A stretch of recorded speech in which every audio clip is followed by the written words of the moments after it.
community and do a quick overview of a new Pathways Hub that pertains to serving young families in our community.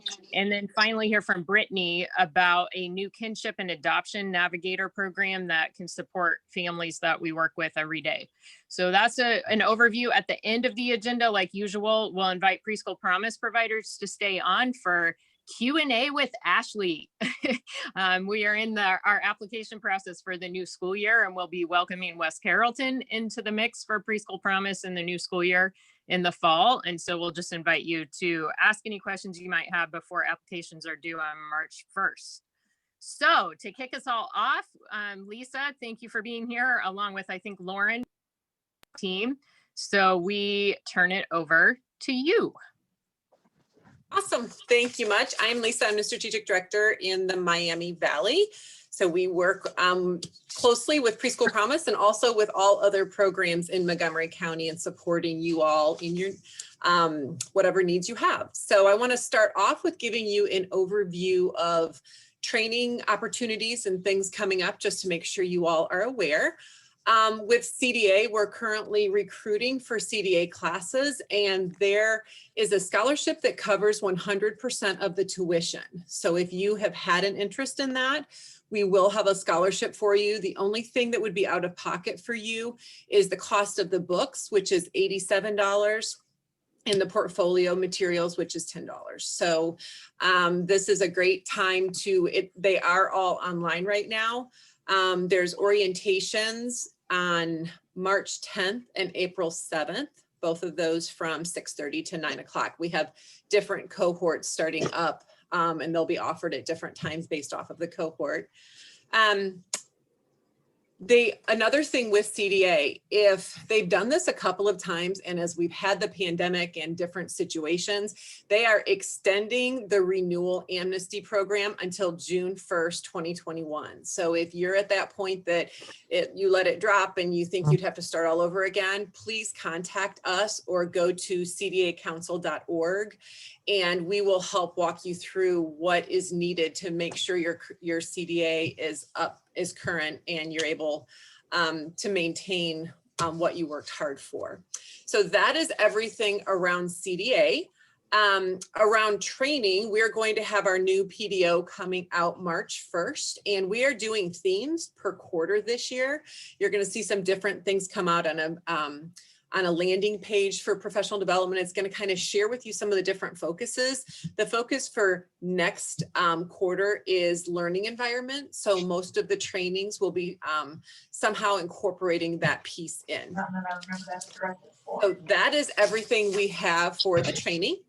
I've got a couple of different things to share with coaching, and then Lauren's going to share some more bigger picture things with coaching. But I was on a call yesterday with Montgomery County, and I shared how fortunate we are in Montgomery County because this is the county that values early childhood education. And because of that, we are partnering with Learn to Earn and Preschool Promise to provide some different things for providers, whether you are in Preschool Promise, but a majority of this is if you are not in the footprint that you're able to be part of the bigger Preschool Promise project, there are still some really cool things happening for you. So I wanted to just kind of go over that big picture so that you were aware of these. The first thing is, if you are a family child care provider, we have some trainings going on. We value you, even if you are not required to be at a 3, 4, or 5 star by 2025. We want to make sure we are supporting you in that effort if you are able to do that, because we want our children in quality care, and you can be quality at a 1, but we know that once you get the curriculum involved in those other elements, it continues to improve that quality. So we have some cohorts currently going on, and we'll start some other ones in the spring. And that is where we have 2 coaches that are doing it all virtually, and they will walk you through every step to get to a 3, 4, or 5 star. And because of Montgomery County funding, your assessment tool will be covered, your curriculum will be covered. And once you actually receive a 3, 4, or 5 star, then you will have some incentive money coming in for that. So we just want you to know how much we value family child care and helping you also move towards quality. Another part, something that is new, is we have a coach that is 100% focused on infant toddler. So if you are a program that you feel like that's just an area that right now you might not be moving towards that 3, 4, or 5-star because you're struggling in those areas, you will still be able to keep your 4C coach that is helping you with step up to quality and all the other elements that our coaches do. But we also have an infant toddler coach that will come alongside you and help you. It wouldn't be for like a year long. It would be them working with you to identify what are the things you're struggling with and what supports can we help you in getting through that. So please talk to your coach, reach out to 4C if you would like to take advantage. If you are not part of the bigger Preschool Promise project, then it is completely free coaching to you, just like the rest of our coaching. If you are one of the programs that is getting some additional funding from Preschool Promise, you will be asked to use your QI dollars to pay for those coaching hours. So it's a little bit different just because there's a lot of extra supports out there for our programs that are able to be in the bigger Preschool Promise project. But if you're not, it's free to you.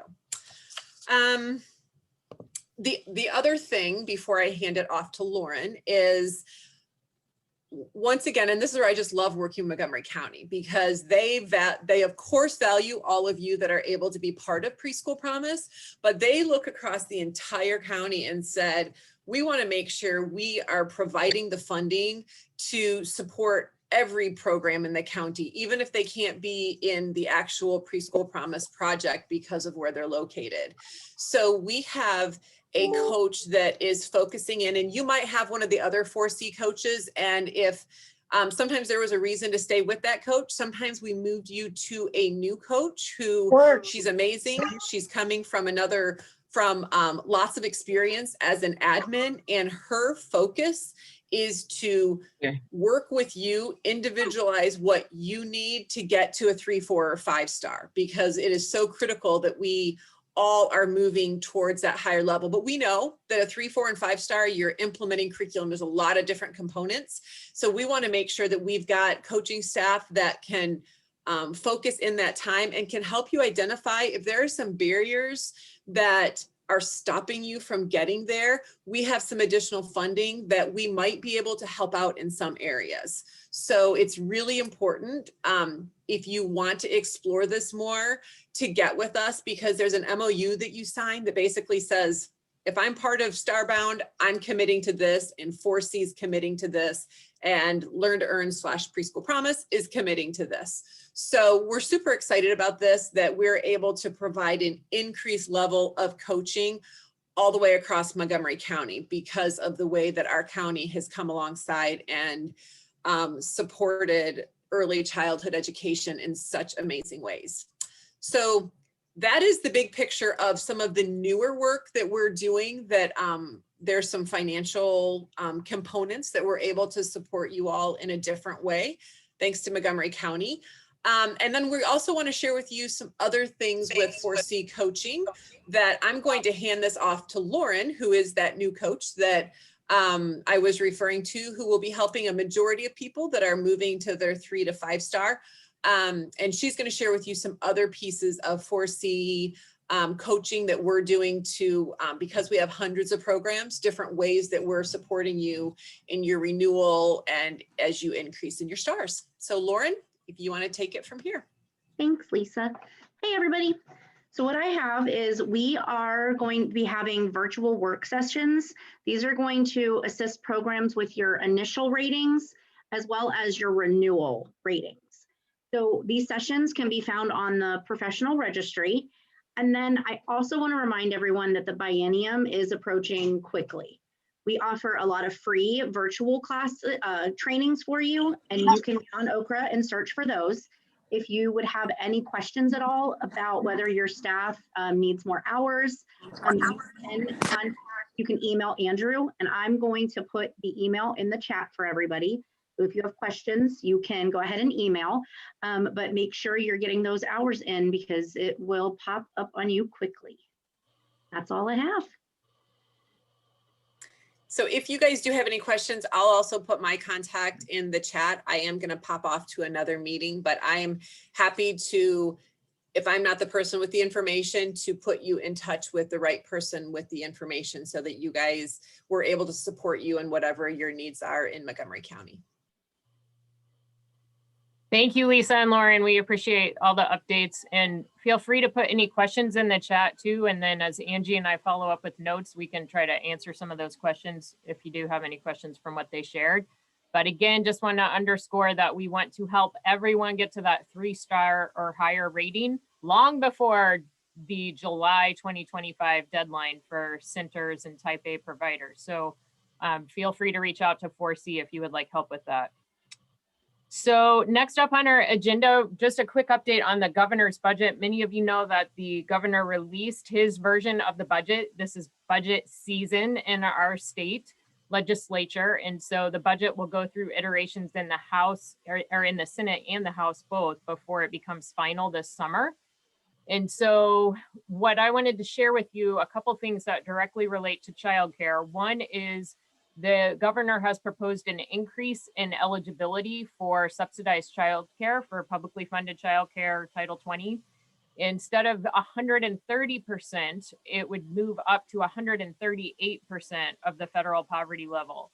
So we would be able to provide some more help to families coming in at 138% or below the federal poverty level. Still way too low from what it really needs to be to support our families, but it's certainly going in the right direction. The other caveat on that is an increase up to 150% of the FPL for families or for children who have a special need. And so it's providing a little more support for those who have young children in that category. So 138% for the general population, 150% for those with special needs. This is not a final situation. We will need to do lots of advocacy to support this. And you asked the question, I think about the, Kalisha, I see your, I'm sorry, I don't know if I said your name correctly.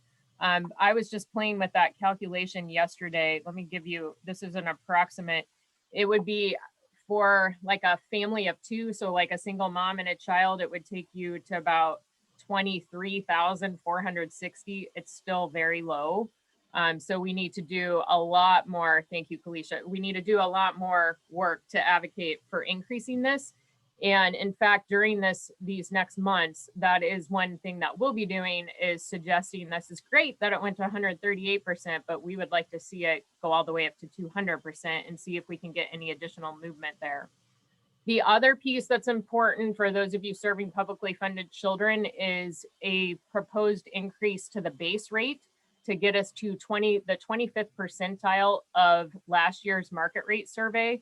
And that data, those are still not available. I don't have a new table that should be coming out soon, but that is something that really the state is required to do. So we are glad to see that that is in the state budget proposal. And then what will happen is, as you all know, when the base rate increases, then that tiered reimbursement that corresponds with your star rating would kick into effect. So you obviously would be benefiting from that increase in the base rate as well. So those are a couple positives going in the right direction. We all know we still have a long way to go to adequately fund early learning, but I do think those are 2 things worth highlighting. There may be some things that we reach out to you about to lend your voice as the budget moves through the House and the Senate, so that our locally elected House reps and House or state senators hear from you and their communities that this is important, and we want to even do more to support our young families as their children get educated and parents work. So those, in addition to that, some of you are familiar with Help Me Grow and home visiting. There is a very small increase in the biennium for that.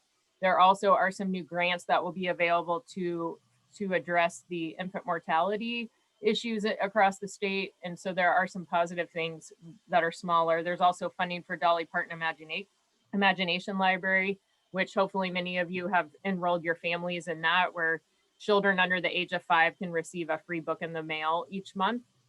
So those are some positives happening at the state level. If you have any questions about all that, feel free to put it in the chat and we'll do our best to answer. Any update? Yes, thank you for asking about the CARES Act funding, Palmer.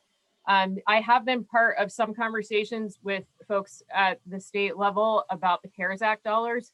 So many of you remember back in December, the federal government approved money for all the states with a certain percentage of it going just to childcare. And in Ohio, that amounts to about 320 million. So it's significantly more than we got last year during the CARES Act funding. So the state has been looking at lots of different possibilities on how to support families and childcare providers. Part of the money will be going to what I just described in this state budget to increase reimbursement rates and to increase the eligibility threshold. The other part of the money will likely go to some sort of grants for providers, and hopefully I have been advocating for some way to support our teachers and recognize the hard work they've been doing over the last year. We have yet to see the details on that. I expect that to come out soon.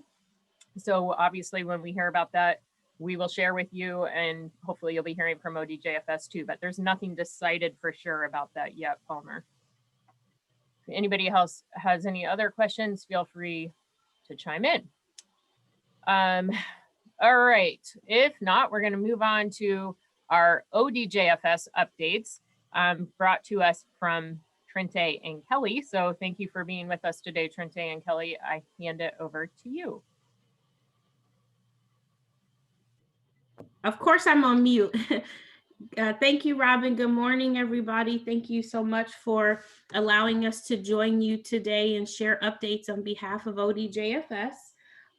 As we always like to start, or have been this past year for sure, or beginning in March. I love you, be careful. I'm sorry, my son is getting ready to leave, so I always have to, I'm still a mommy first. But again, well wishes and appreciation to you all. Thank you. We hope that you and your families are well. I apologize, I'm reading from two screens, so I'm not giving you that eye contact that my high school teachers told me I should be doing all the time when I'm presenting.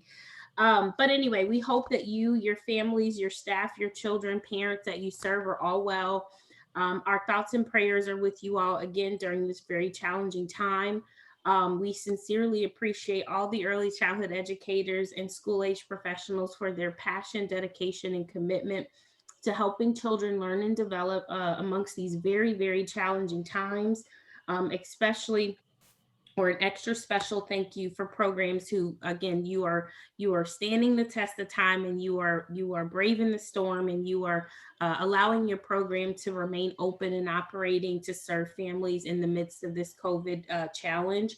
And I just can't say this enough. Our families, our community would absolutely positively not be able to survive without each of you and what you do and the courage that you have to continue on. So it's not easy. This job is not easy on a regular day.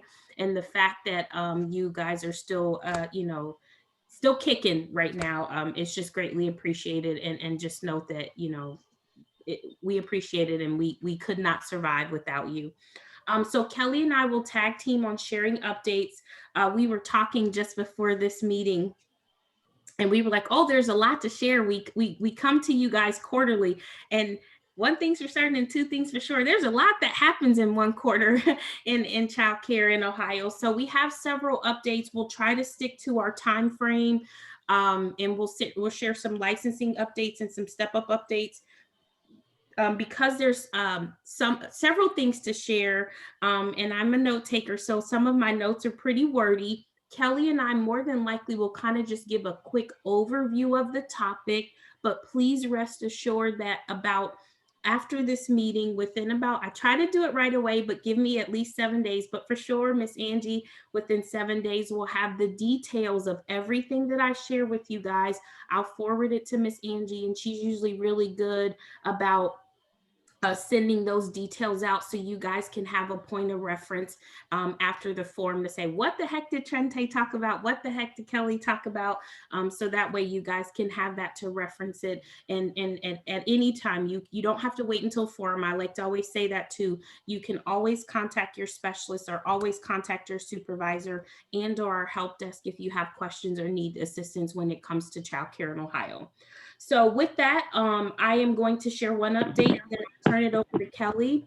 We do want to give you guys a personal update just so you guys kind of know. Maybe you really don't care to know, but we do have a new member on our team. Mr. Greg Leland is our new quality assurance administrator. So some of you guys are used to maybe have contacted or communicated with Laura Harper or Kristen Burgess or Jeff Van Duzen. And so we've had some changes in our leadership team. So Greg is one of our leaders in the Columbus office. And some of you guys may recognize Greg's name if you were ever working on an annual report for Step Up to Quality, or if you were ever working on like an administrator amendment or capacity change amendment. That name may sound familiar to you. So just to let you know that Greg has shifted his role from an application unit specialist, and he's now our new quality assurance administrator. So I'll turn it over to Kelly. I just want to say hi, everyone. And again, just reiterating Trente's thank yous. We can't say it enough to keep everything moving, because I know our time is a little bit limited. I just want to touch base on the employee record charts. So back in the day, we had that beautiful chart that was everybody kept, and you kept all your folks on there with when they started and when they took their classes and all of those things. And then we moved to back in July of 2020 that in procedure manual letter 24 that you could just have a list. You could just have that written list with your employees, your childcare staff members, including your substitute, including that date of hire, your license number, their role, and the start date. But beginning November 1st, 2020, we actually have updated again that written list is no longer required to be kept on site. Now it has to be in the OPR. So please, please, please make sure that you are updating your registry profile on here to make sure that it is current employees, their hire dates, all of their information, because what happens is when we come out to do an inspection, we're pulling that information, putting it right into your inspection, and it gets us out of there quicker. And it helps us to streamline those inspections to move a lot more smoothly. So everything is now required to be in the OPR. We have a link we're going to give out for you guys that shows that updated requirement, but it also has information on how you can have one. And updating. I was just coming to get a cookie. Ms. Trente, you want to do the next one? Yep. So thank you, Kelly. So great segue, as Kelly talked about the updates with the employee record chart. And as we are moving to trying to streamline and make things more, make it easier. Sometimes we can beg to differ. Don't know if it's more user friendly, but hopefully once we all get used to the new way of making sure we always know who's employed at a program and their role and things like that, this will help or better prepare you guys for the inspection process. And so that's what I'm going to talk about, licensing inspection. So as we've as we have continued to work through our pandemic journey, there was a letter sent out at the beginning of this fiscal year that said, hey, in light of pandemic challenges, ODJFS licensing specialists will not, or our rules will not, we will not assess, several rule requirements and or documentation. So I don't have the letter in front of me. I will make sure you guys have it, but just for example, it was like fire approvals, medical statements, trainings, like your health and safety trainings. There was a couple other, the medication form.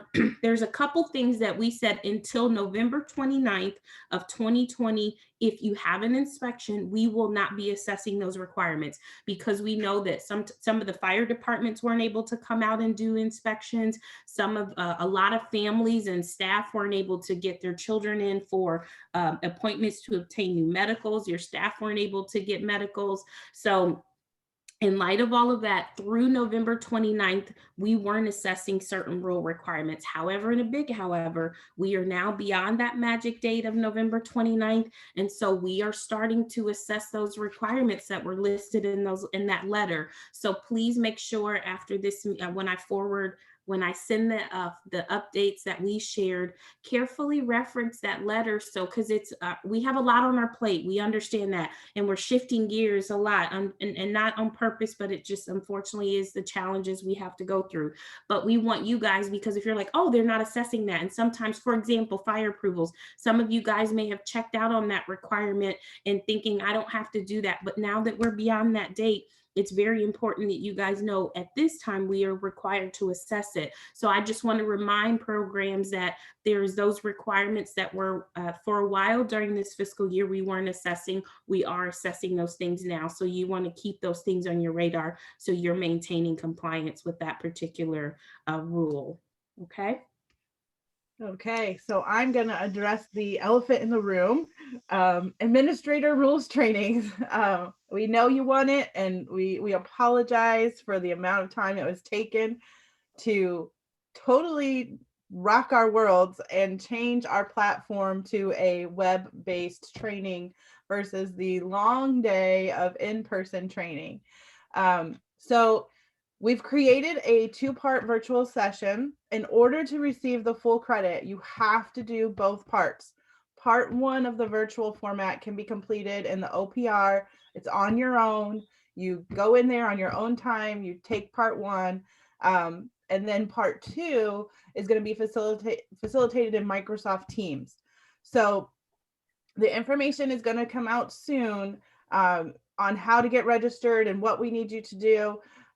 But just note that we are going to prioritize the registration for part 2 to accommodate those participants who had their registration canceled due to the pandemic in the past, like when I say it, in the past year. It's been a year since we've been able to do this. So if you were a person who had been in a class and it was canceled because of COVID, now you're going to be prioritized to get into part 2 first. So we will be reaching out to those folks. We'll reach out. You have to be a named administrator on a childcare license, and you're going to be our first priority. But just know, if you're not one of those people, we're also starting to schedule the regular sessions. We'll be putting those out soon so you all can get registered. So be watching your computers so that you can jump into those classes. But it is coming. We're right there on the brink of releasing these dates, and you will get that information soon. But just remember, don't put off part 1, because you cannot do part 2 until you have completed part 1. Thank you, Kelly. And just to piggyback on what Kelly is saying, the virtual session. So as Kelly mentioned, right now in the next 3 months, we have been blessed with the responsibility to high priority get everybody in who was canceled, but also to get back into the swing of things and facilitating our normal facilitating schedule or rotation of administrative rules training. But keep in mind, all virtual at this time. So when we say we're gonna, in the next 2 February, March, and April, we're going to try to accommodate all those people who were canceled. All of it's virtual. So part 1 is you take basic, it's almost similar to what you do for staff orientation. It's going to be like a self-guided tour through 50% of administrative rules training as we used to know it. And then the second part will be a more intimate, facilitated with a specialist and supervisor. So you'll get an invitation if your registration was canceled for that session in the next couple months. But then anybody else who is saying, I'm chomping at the bit, I haven't been able to register, make a note, folks. The trainings are going to be available March the 1st in the Ohio Professional Registry, so that you can, right now you can register for part 1, but as of March 1st, you'll be able to register for part 2. But please, please, please keep in mind, our priority is going to be those administrators who are named on the license. We know a lot of you love us and you want to hear the information firsthand, but we may have to say, I'm sorry, you're not a named administrator. And so to free up space for those people who have to meet the rule requirement, we may say, I'm sorry, we'll have to, you may have to come back in for another session on part 2. So those are our priorities right now, is getting those named administrators the training that they need, as well as that they have to meet, they have to complete to fulfill rule requirement. So I'm going to quickly talk about House Bill 65. So this bill requires that programs send notifications to families when they receive a serious risk non-compliance. So those are those things. Trente, can I interrupt you? I see a question in the chat about what you just talked about. I think, will everyone who was canceled a year ago have to retake part 1? So that's a really good question. And thank you for stepping in, Ms. Robbins. So if your registration was canceled, Yes, that right now in order to meet the administrator rules training requirement, you have to take part 1 and you have to take part 2. And you have to take part 1 before you can complete part 2. So what happens is, let's say, for example, you were registered for the training April 1st of 2020. When we canceled your registration because the governor said, hey, ODJFS staff can't facilitate trainings face-to-face right now, so you haven't done anything. You just had it canceled. So now what you have to do is go ahead and take part 1. And then once you take part 1, we will be contacting you and giving you a special, I call VIP invitation to complete part 2. Does that answer the question? Hi, Trente. My name is Jacqueline. I'm the one that asked the question. I do know that when I took the part 1 originally, it said you have to take part 2 within, I think, 3 months of having it. So if you took it longer than 3 months before March 1st, you'd have to retake it on Okra, correct? So that is correct. So, which I believe it's only been available since December. So I don't think, let me say this, you should be okay. Let me say this, if you have already taken part 1, do not take it again, because we don't want you to have to take it twice for circumstances beyond your control. So that's a really good question, Ms. Jacqueline. Let's say you were chomping at the bit, you took your training December 1st when it was in the registry, part 1. I completed part 1 on December 1st. The manner in which ODJFS is giving me special invitation, I don't get in until April. So that's 4 months. Do I need to repeat part 1? You do not. As long as you have completed part 1, you do not have to take it again if there's been more than 3 months in between part 1 and part 2 at this time. Now, as we get everybody current and caught up, there may be some more additional, like, hey, you took it January, you had an opportunity to get part 2. You can't wait until January next year to take part 2, but at this time, no, you do not have to take it twice. Any more questions, Robin? Yeah, we have a question about what is the name of the training and where do I find it? The training is in the Ohio Professional Registry, and it is called it's ODJFS Administrator Rules Training. Let me double check. I'm going to make myself a note to include the exact name in my follow-up and the exact where you can find it, because sometimes I can't multitask to go to the Okra to tell you specifically, but I'm almost positive it either says ODJFS Administrator Rules Training, or it may now just say Administrator Rules Training. So I'll double check, I'll confirm the title for you, just so you know exactly how to put it in when you're searching in the Ohio Professional Registry, but that's how you'll complete the training. And we have one more question about how often you have to take it. So please carefully review Rule 7, so the administrator requirements, qualifications. So in the licensing rules, rule says you have to take administrator rules training once every 5 years. But there's a time frame in rule, because keep in mind we had that big massive rule change back in December of 2016. And so for those of you who've been I'm going to wait until you, if you haven't taken it since the big rule change, your time is ticking and your 5 years is almost up. So it's every 5 years from the time in which the new rules were effective back in 2016. Okay, does that help? Yes, thank you. That's great. Thank you, Trente. Okay. All right. And then I'll also too, Miss Robin, because I can't multitask with all these computers, especially when I'm at home. So the House bill, I'll talk about House bill, and then Kelly will be talking about the next topic. So I'll go to the OPR so I can give that title of the training while we're here today. But House Bill 65 is basically the bill that says, hey, whenever a program receives a serious risk noncompliance, this bill requires programs to have to notify parents of children who are communicate that to parents of children or families of children who are enrolled at your program. So we will send the transmittal letter that explains all of this, so that you guys will send you the link to the transmittal letter, so you know if I have a serious risk, what are my obligations according to this bill, and it is now a rule requirement. But I'm going to say I'm hopeful that we never I'm giving you permission to not even know anything about this, because you want to stay away from those serious risks. But right now, this is a change, and if you get a serious risk, there's a rule requirement now on how you communicate that to families. Okay, so we're just keeping it moving. The publicly, so Trente can do a research. The publicly funded childcare provider agreement portal. So on January 12th, our department sent some communication out to providers about the portal merging with OCLQS.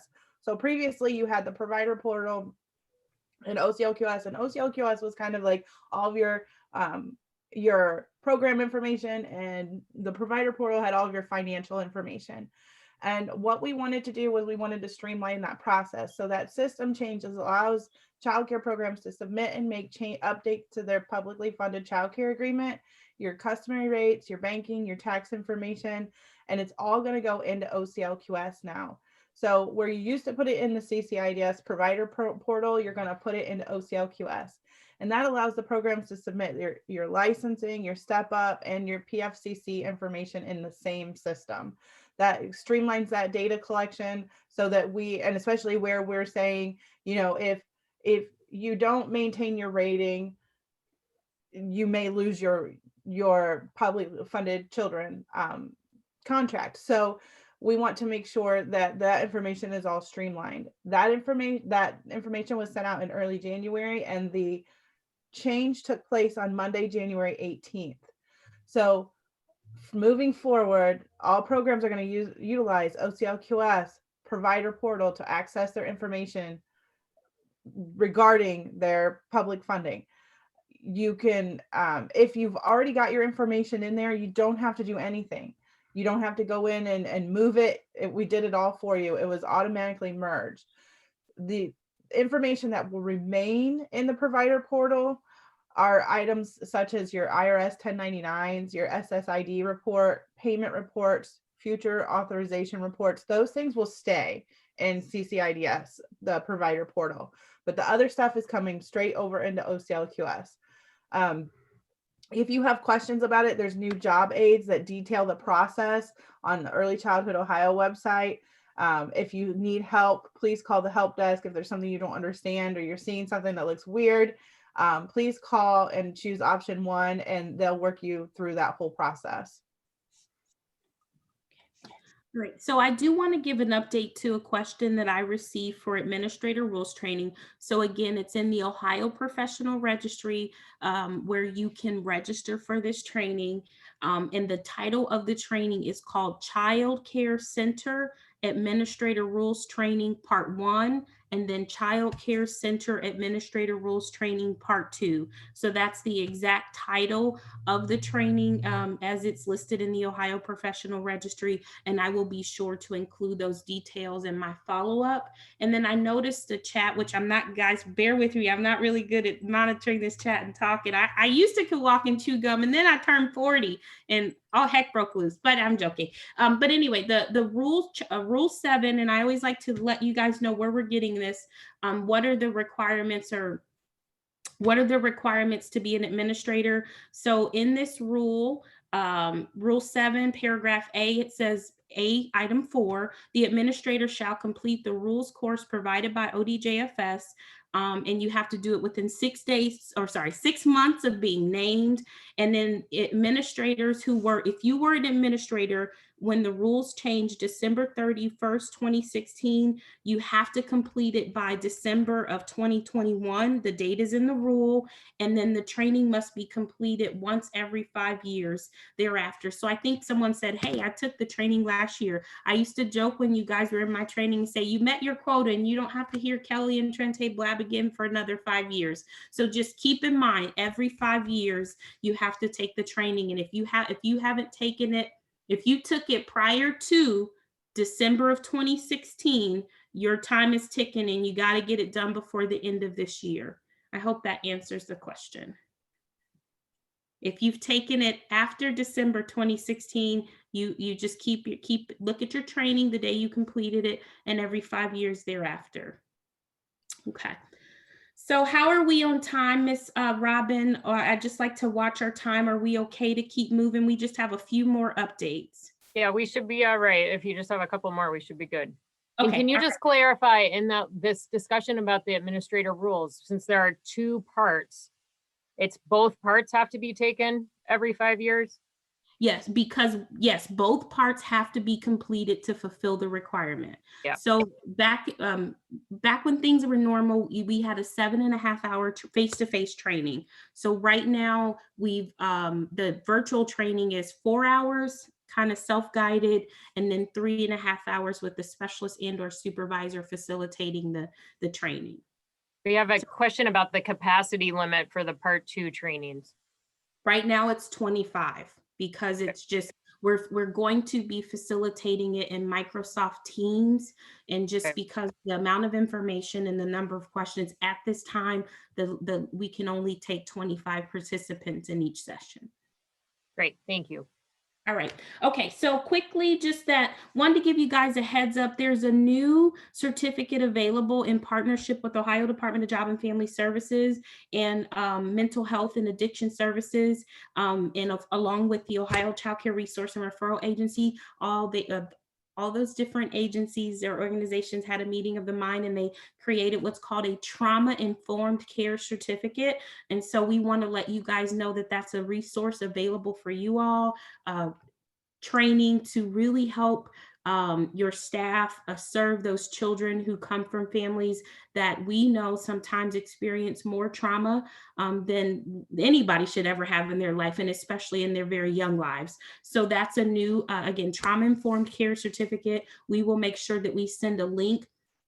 It's leveled. I believe there's like 3 levels. So like level is like 1 is kind of have some knowledge about it, and you have to complete training so that you can obtain that certificate. And then there's like a level 2. So not only am I informed, I have more knowledge. And then there's another level where it's going to not only, I think you have to have some sort of professional background to accompany that training to say that, I would say like you're an expert with the trauma-informed care. So just wanted to let you guys know that that's out there, and we'll make sure that we include a link on how you sign up for those things.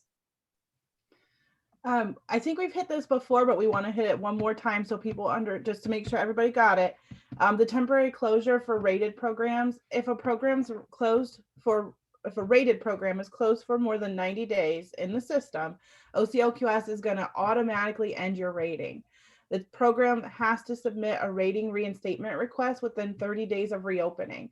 So just make sure if you're going in and putting a reopening date, understand that if you go in and tell us you plan to reopen March 3rd, that's not the same as a reactivation. That's just like kind of telling us a plan. It's kind of like your plan of operations. I plan to reopen on March 3rd. If you're really going to open on March 3rd, you have to go in and do a reactivation of your license for March 3rd. And within that 30 days from March 3rd, you have to do a reactivation request for your rating as well. We recommend when you go in and do that reactivation of your license, go ahead and submit that reactivation of your step up as well. Because if you don't do it within those 30 days of reopening, it's going to change. OCLQS is automatically going to change your rating to a 0. So you're going to lose your rating. And then within 30 days of reopening, you submit that reinstatement request. And then within 120 days, you have to submit an ongoing registration. So please make sure you do that. If you don't, it makes folks lose their ratings, and then they go in and they're saying, why do I have a 0 rating? And it's causing some confusion. So if you have questions, please reach out to your specialist or to Trente or I so that we can help you through it. Okay. Okay, so go ahead. I think we've got some clarification that we need to do here. So I'm going to go back to Palmer. Palmer, you had a question that you said was related to what Kelly mentioned. Yeah, Kelly mentioned the CCIDS system was going to still house the future authorizations program. Is that being updated every week, or do you know? That might be something I have to talk to Sarah about. Yeah, that would be, I'm not sure who Sarah is, but call Sarah. I don't know the answer to that one. The financial part We try to steer as far away from that as we can, other than knowing that you have a contract and knowing that it's active. That's kind of where we are. So definitely for those type of questions, reach out to your contract contact. Sarah and Jennifer are next up on our agenda. So Okay.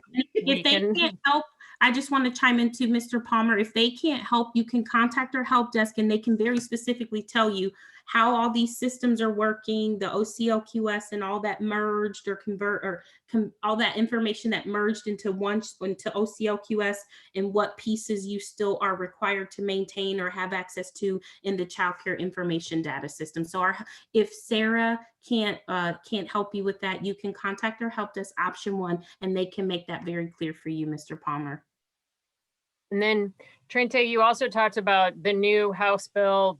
I forget if it was 65, something with the 6, that is requiring programs to share with a family if there is a serious risk non-compliance, which is something new.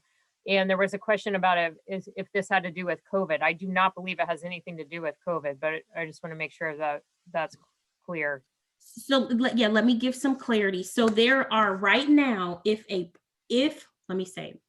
and when a staff member who is employed or a child who is enrolled in a child care center tests positive for COVID-19, the program has to submit a serious incident injury report in OCLQS to let ODJFS know, hey, we have a staff at our program or a child at our program who has tested positive.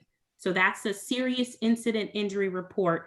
And that's a report programs have always been using whenever they had a serious incident or injury. But right now, in light of COVID, that's the manner in which the department expects programs to inform us when they have positive test results.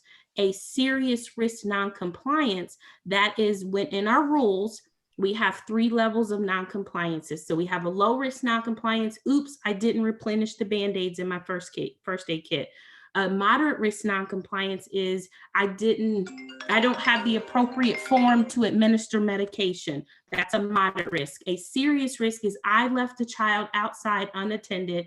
And so that's where we're putting children at greater risk. Now this bill requires parents to know that your program received a serious risk non-compliance citation. So in Child Care Rule 3, and I'll make this clear in my follow-up, that the link to the appendix tells you everything is a low risk unless it's on this appendix. Here's the moderate risk, here's the serious risk. And if and when a program receives a serious risk non-compliance, according to the appendix, they have the obligation to inform families. Does that help, Robin? It does. And I think, what we need to see is the rule language, because of course, how you communicate to families is what's really critical. So, that's what I just would encourage everyone to think about, how we communicate, because there are a lot of ways that can be communicated to help families appropriately understand. It has such a big, scary title. And, sometimes we just need to think through how we explain it. So that's the thing that's going through my head. But I haven't looked at the language yet to see what's required. And Ms. Robin, thank you for that. So when I send the follow-up, that we will have the letter, the transmittal letter that talks about this, and it also talks about how they respond, Okay. how they send that communication. So what's required, when they're required to send it to families, and how do they let ODJFS know that they've done that? So all that should hopefully be clear when I send the follow-up. If it is not, please email me, email Kelly, email your specialist, and we'll make sure that we help you understand how you fulfill or how you meet this requirement. But you're also getting permission to not know anything about it, because you won't get any serious risk, so you won't have to worry about it. One would only hope. Great. And we are running a little over now. Is there anything else you think is really important that we cover right now? The only thing I'm going to do is say there's several things that will be in the minutes. So I just want to let you guys know that the Early Childhood Ohio website at some point will be closing and moving to Bow Beginnings. There's been several updates as far as all the guidance documents and resources related to the pandemic. So we'll send you a link to that. There's a childcare newsletter that's been out since the last time we spoke. So we'll give you a link to that because there's some information in that newsletter about administrator rules training. Hopefully you guys are aware of the COVID dashboard in the state that kind of lists schools and who test positive in schools and childcare. So we just want to make sure that you guys are aware of that. And then the only other thing I do want to share before I end is, can you guys believe we are approaching the end of a new biennium, or the current biennium?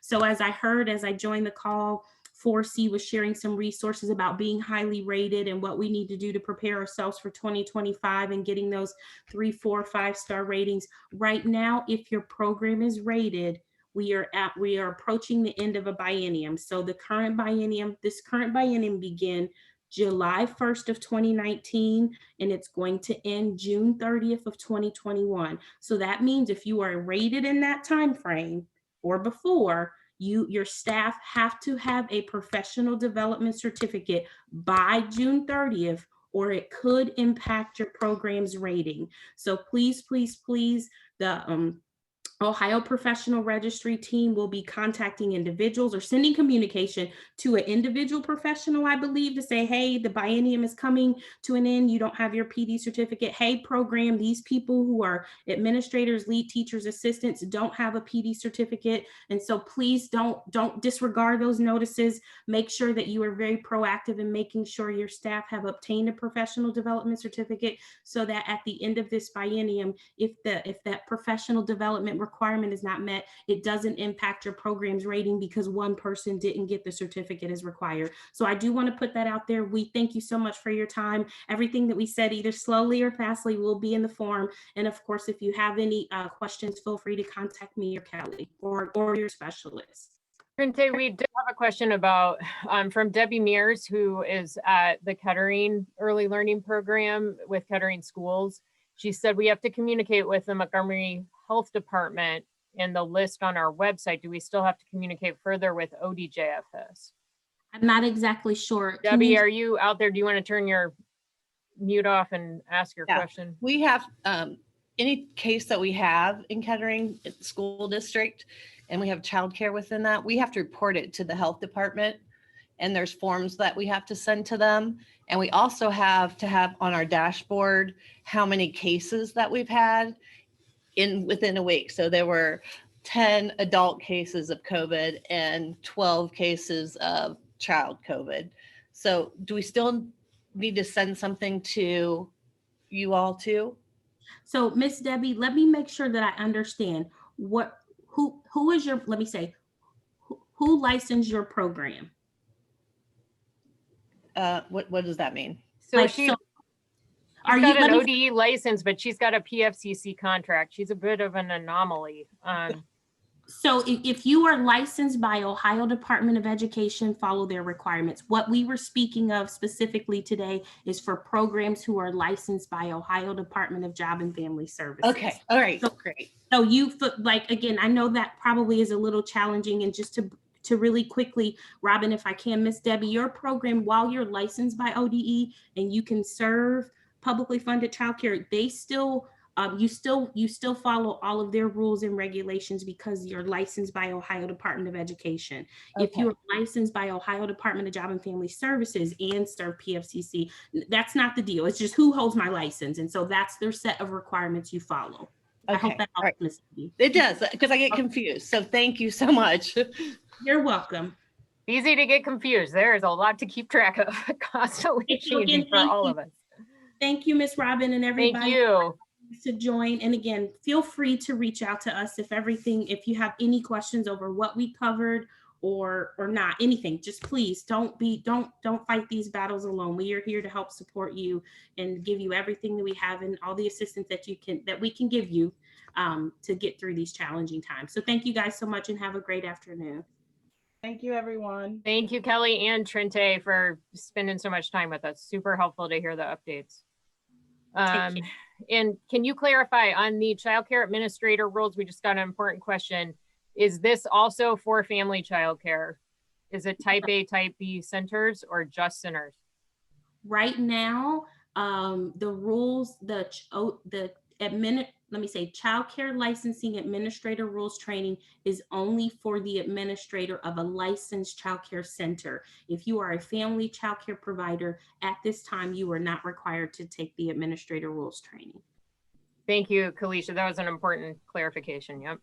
Robin, is there any more questions? I don't want to scooch out if there's anything I think we else. got them all. Okay. Let's see, update on the, let's see. Oh, okay. That's something to me. I'll answer that in a second. All right. So no, I think we're good. Thank you very much, Trente and Kelly. Appreciate And it. if anything comes, I'm sorry, Miss Robin, one other thing, if anything comes after we leave, if somebody's like, oh, I should have asked this, please just forward it to me so I can make sure that I include that in my follow-up. We'll do that. Thank Okay. you. Have a great Thursday. You too. All right, Jennifer and Sarah, thank you for bearing with us as we're a little behind here. We are grateful to have Jennifer Brown and Sarah McKee from Montgomery County JFS with us, and they are going to share some updates about a new self-service portal. So I'm going to hand it over to you all, Jennifer and Sarah, and I'm not sure who's going first, so I'll let you. I'll go ahead and go. There you are, Jennifer. Great. Thank you. Good morning. As Robin said, I am Jennifer Brown and I am a manager here at Montgomery County Department of Job and Family Services. And I oversee the one of the programs, the Title 20 program at Montgomery County. So we are going to cover a couple of different things today. I am going to lead off with the self-service portal. But before I do that, I want to share one update with you guys that I think some of you have been made aware of that really is an improvement for our agency, but it seemed to be causing confusion. So we have recently transitioned all of our faxes and our any items that came via fax, applications, changes, income, goes directly to our records department. Our records department then automatically scans that information into the customer's case file. So before, I believe there used to be some rush situations or some, call the caseworker and they'd go pick it up off the fax. That's no longer an option. And for our agency, it follows our Medicaid SNAP TANF process that's already doing that. And it's really an improved method because it gives better tracking for the customer's documentation. So if you were faxing in before and a worker picked it up, we would have no way to track that information. So we were the last to join. We were a little hesitant to join until they sorted it out. And SNAP, Medicaid, and TANF have been doing it for over a year now. And so we joined in on that probably at the end of summer, I believe. So just, if that comes up in any of the conversations with your caseworkers, if they can't receive faxes directly anymore, that's why. So I did want to share that. I was explaining to Robin earlier, I'm new to Zoom, besides my daughter doing it with dance classes. So we use Microsoft Teams. So I'm going to try the screen share feature. So bear with me if I do it wrong. Oh, I think somebody has to stop. It says host disabled. So maybe you guys do have to share. Oh, there we go. Well, we should be, I think Angie probably can flip it over to you to be able to share. It says host disabled participant screen sharing when I try to do it. Are you there? For some reason, it's not allowing me to let Jennifer. I don't know what I can do to help. I stopped sharing my screen. You have to make her a co-host. There we go. So she can I do got it. It maybe just needed a minute. I just got it. Okay. So are you guys able to see that save time self-service portal, colorful one pager? Yes. Okay. So this is the information regarding our self-service portal. So this process allows applicants and customers to submit applications, verifications, and check the status of their cases. So you'll see on here that it's for all of our programs. So Medicaid, SNAP, cash, childcare, they can submit renewals, they can submit forms, verifications, and changes. So this puts their information directly into the case file for the customer's case file. So if you go into the SSP benefits.ohio.gov, I'm going to venture to say probably a good portion of our childcare recipients already have a self-service portal because they've been most likely using it for Medicaid, SNAP, and cash for quite some time. So if they do already have an account set up, they would just use that same login. And this, again, is the great way to submit applications. It gives them verification that it's in there. It puts it directly into their case file. We receive it. Same with their verification. So there's no more that I faxed it, I mailed it, I put it in the Dropbox.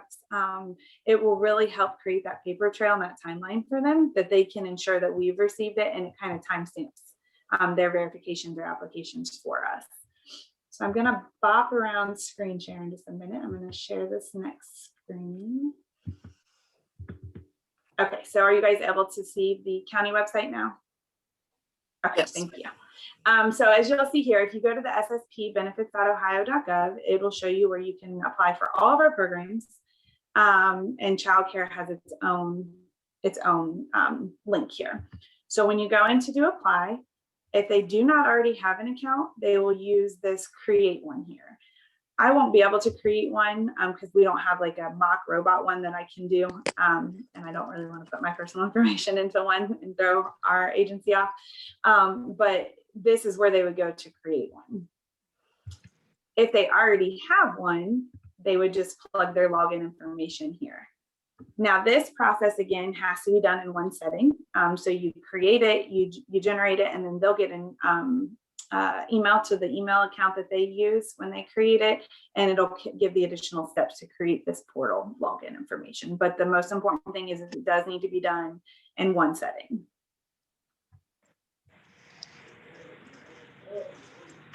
So we did send the portal information and the information Sarah's about to go over with you guys. We did send that to Robin and her team. So they will send that information out as well. So you guys can use it, you can make copies, you can share it, you can, utilize it however you want. We post it out on our county webpage, but feel free to share with your customers as well so they can utilize this. I do strongly encourage it because it is a guaranteed way to submit applications and a quicker way as well. Because at this point, I'm sure you guys all are aware, our agency's doors are closed to the public, and we do not at this time have a date for them to be reopened. Not to say that there's not one in the works, but it has not been communicated to us a tentative date. Okay, so Sarah, if you want to go ahead, I have the FAQ pulled up. Yeah, so we thought it'd be a good time to reshare our frequently asked questions. And so we're going to go through these here. So a lot of times everybody wants to know where they can get an application. And the first one on there is what Jennifer just told us about, is the self-service portal. And I wanted to add to that is when those are submitted, we typically receive those the very next day. So it gets to us, it gets, to our hands really quickly.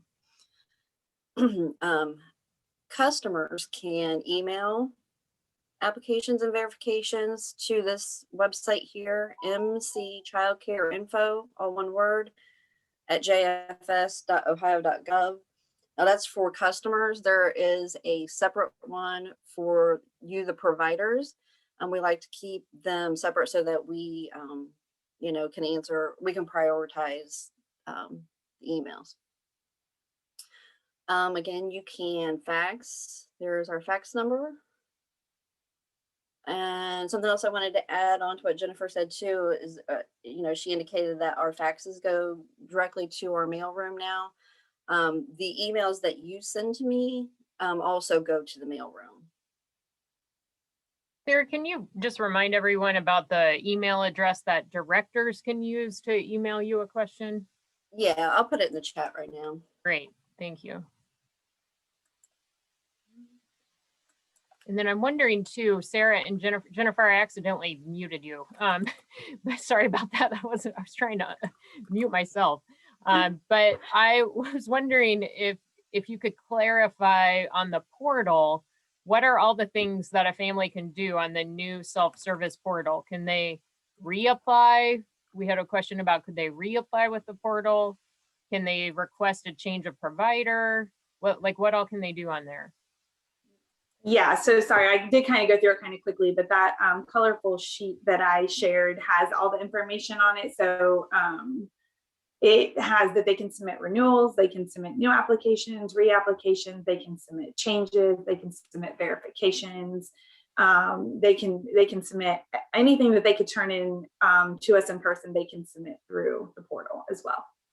And Terry had a great question, since we all know many of us don't have access to a scanner. Can they use their phone to take a picture of a document and upload it in the system? Yeah, that's one of the things I was going to bring up. We ask that you do not send a picture with your phone. It a lot of times doesn't transfer, and then it gets forwarded to our mailroom, and it doesn't transfer well. The quality we prefer a isn't PDF as great. file. Yeah, the quality isn't as great. So then if they're not able to read the pertinent information, it gets automatically routed to what's called a missing information file.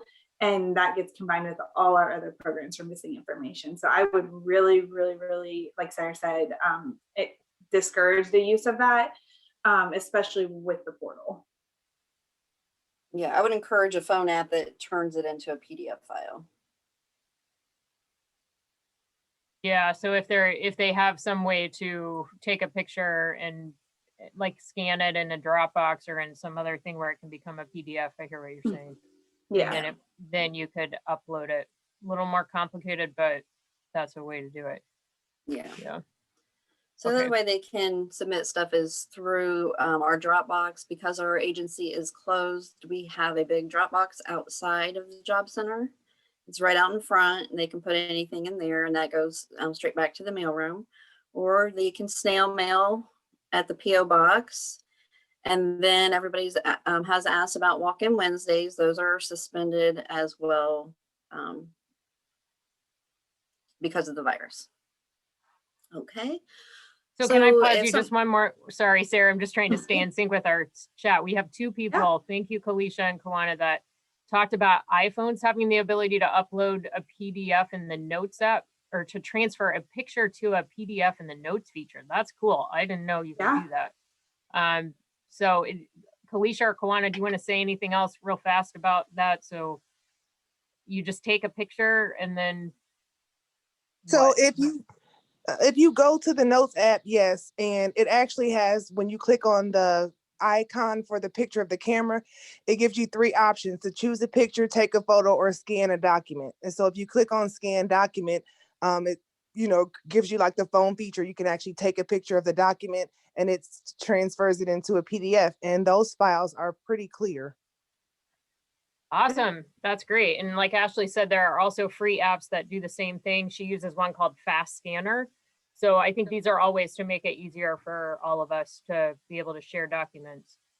And Dorothy, we're going to send the information sheet that Sarah is going over in an email to all of you. So we will have that available to everybody.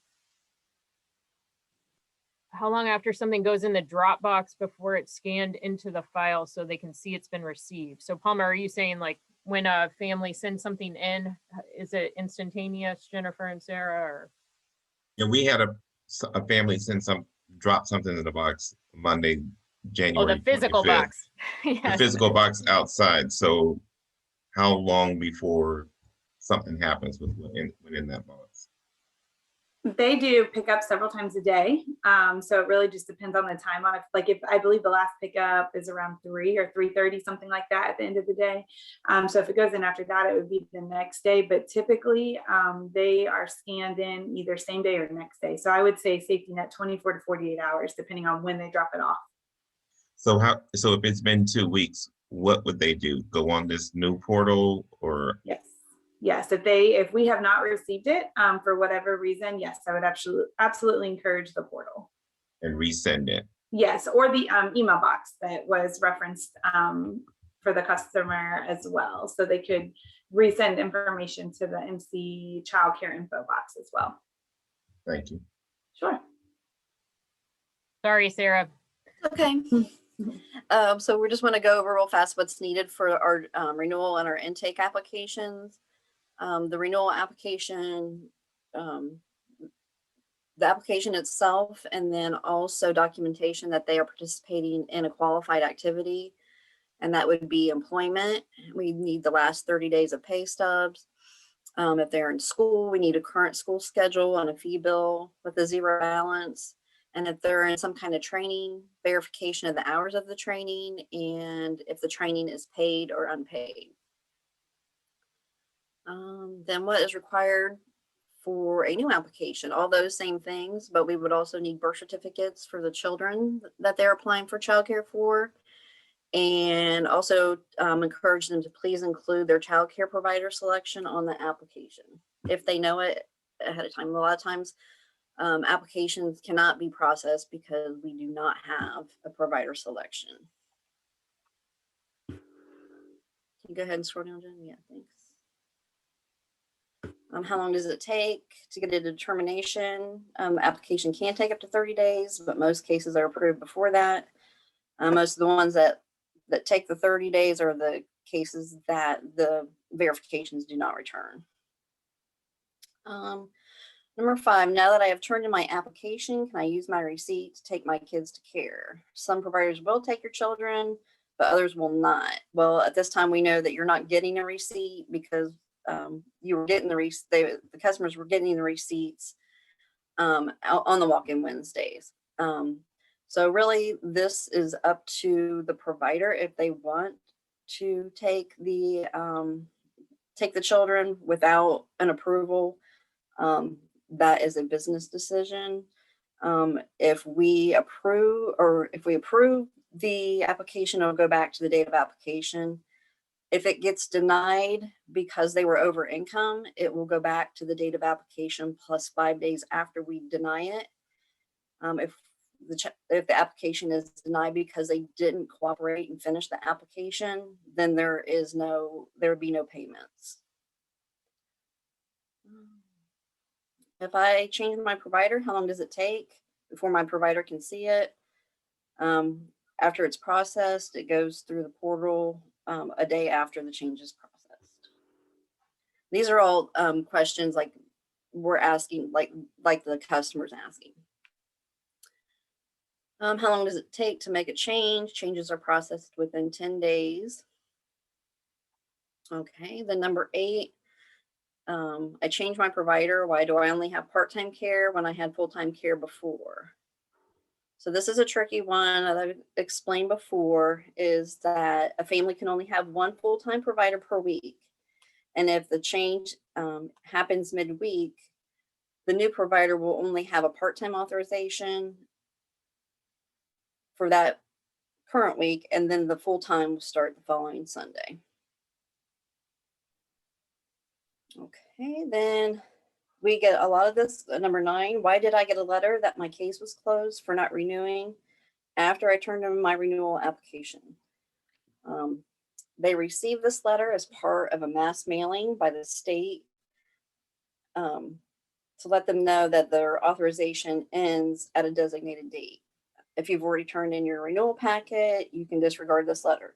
So this is a mass mailing that goes out to everybody that has the same renewal date. So we just recently had a renewal date of 2/6, and everybody that was scheduled to have a renewal for 2/6 got their application mailed to them 45 days in advance, and then 15 days before February 6th, everybody got a letter saying that it was being terminated.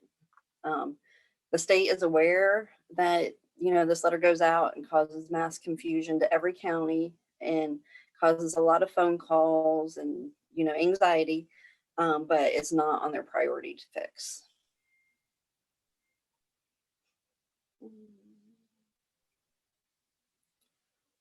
Okay, and so we often get customers wanting to complain about their provider. And so we just give them the number if they want to, file a complaint. We don't get involved in the complaints. We also get asked how they can become a family child care provider. And we give them the number there too that they can call and get the application.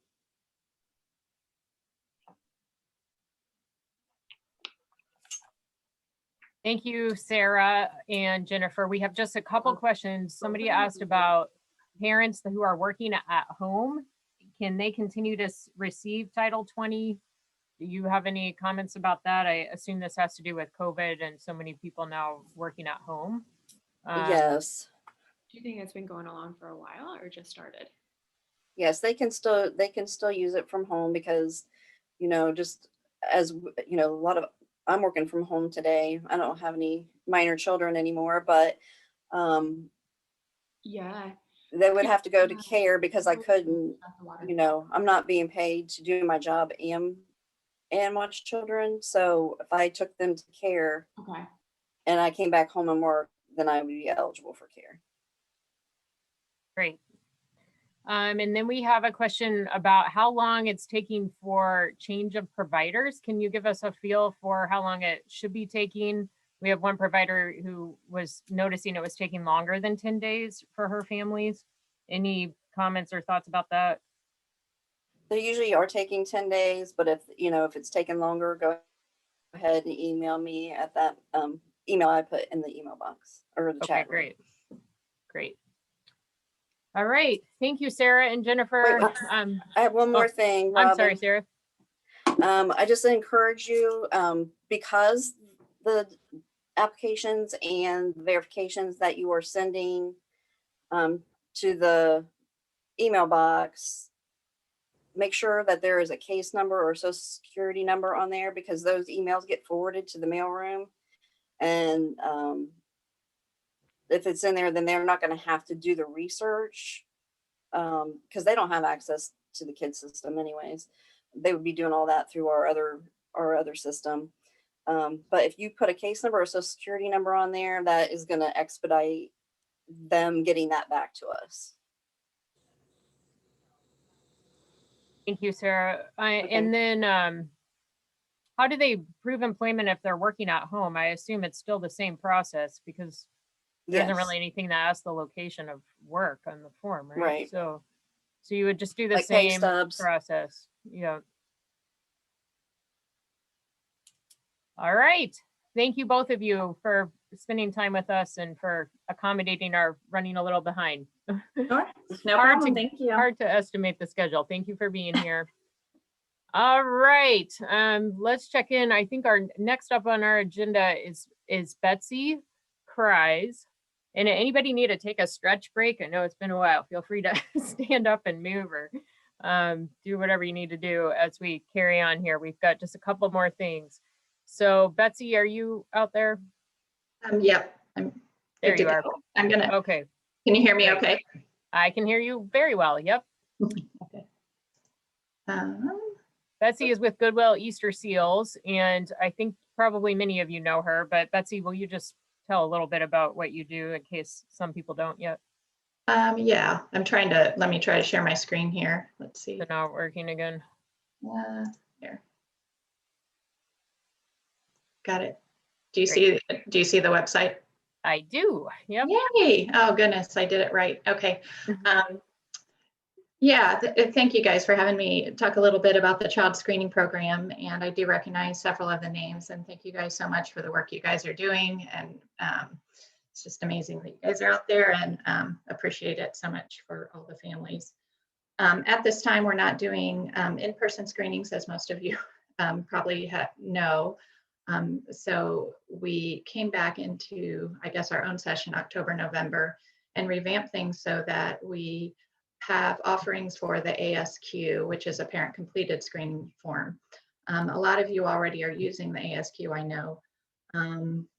And so sometimes it is helpful. Within our program, we've decided to offer both an online version and have a few other offerings that we're doing until we can be back into centers doing full-time screenings to meet both your step up to quality requirement for developmental center-wide screenings. But obviously the main focus is we want to have screenings completed for children just so we know where they're at, because children can still be eligible for intervention services even throughout the time of COVID through Help Me Grow or through the school districts. They're still offering services, and we want to make sure that families are aware of that if they choose and want to follow up with further assessment and intervention services.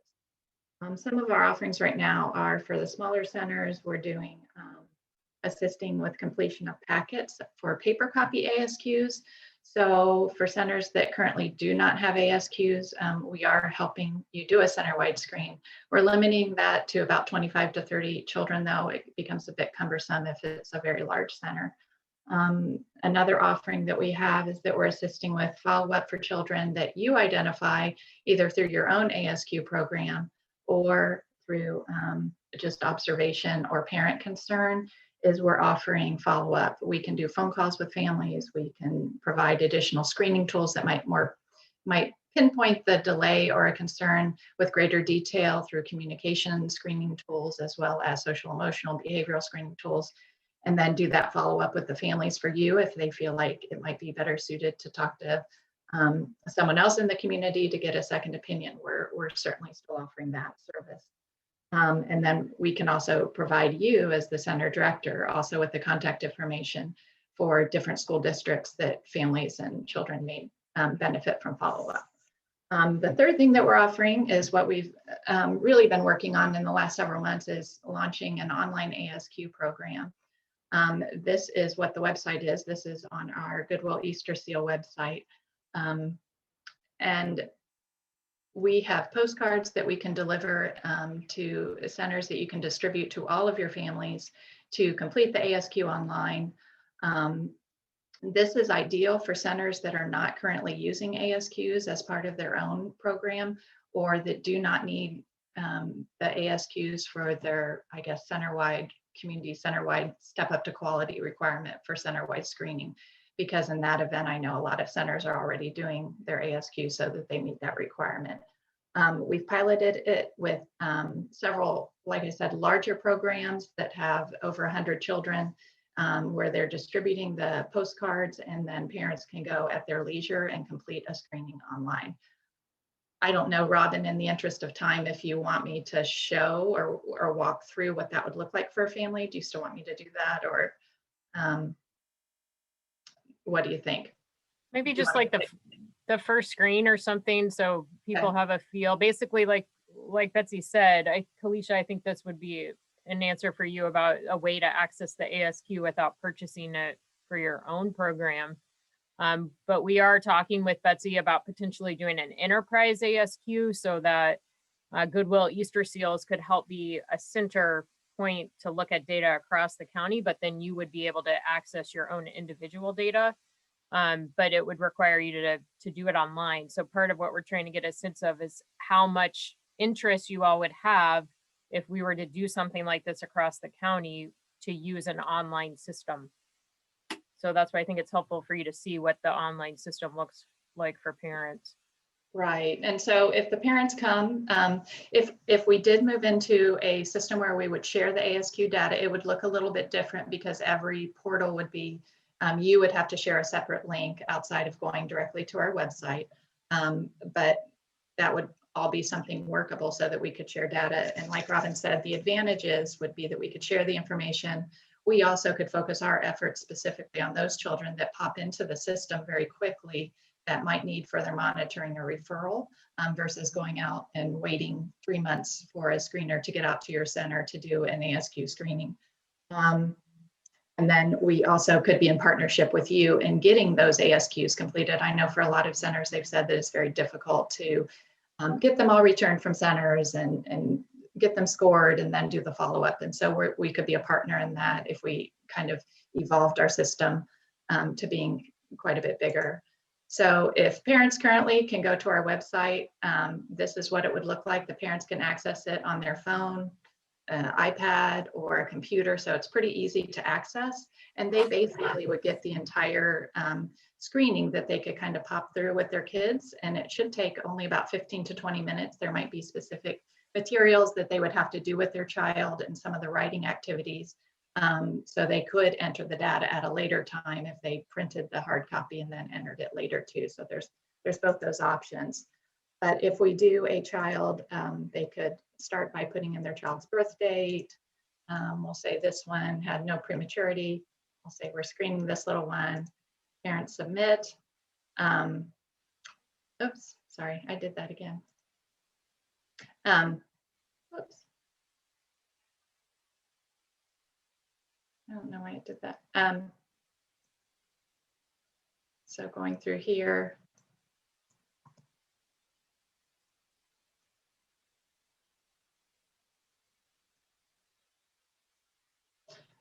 So they would put their name, I'll just put mine. They would have to go through and do their address. Sorry, I couldn't redo it. So I'll say Dayton.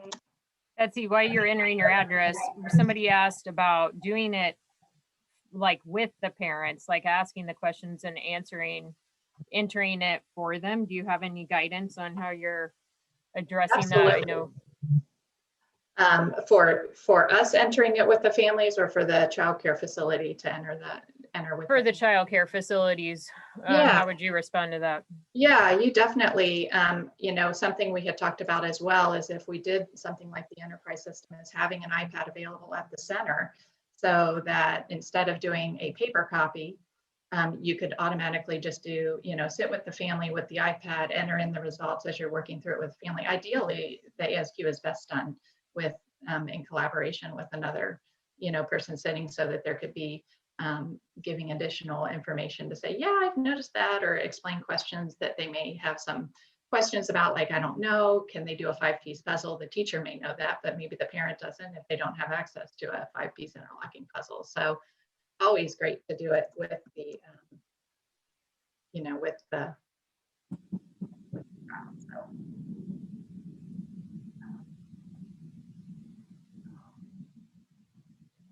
So after Betsy shows this, we're going to send a follow-up survey to everyone to see what your current use of ASQ is, and if you would be interested in considering something with the enterprise system, if it would help you to have something online. We're just trying to gauge interest so that we can figure out how big of a countywide approach to have with this. So. Right, and trying to determine who has an interest. Some of you may even be using the online system with your own ASQs. Also, using the ASQs, you can also do a paper copy ASQ with the families if you find that that's easier to get them returned, because you may not be able to moderate whether every family is going online to complete it. And it might be easier to just in one shot say, it's September and we're getting all the ASQs out in paper form. And if you need help entering them, I mean, that may be something that if we say it's really cumbersome to enter those into the online system, maybe we can talk about whatever supports might be needed. So, as you go along.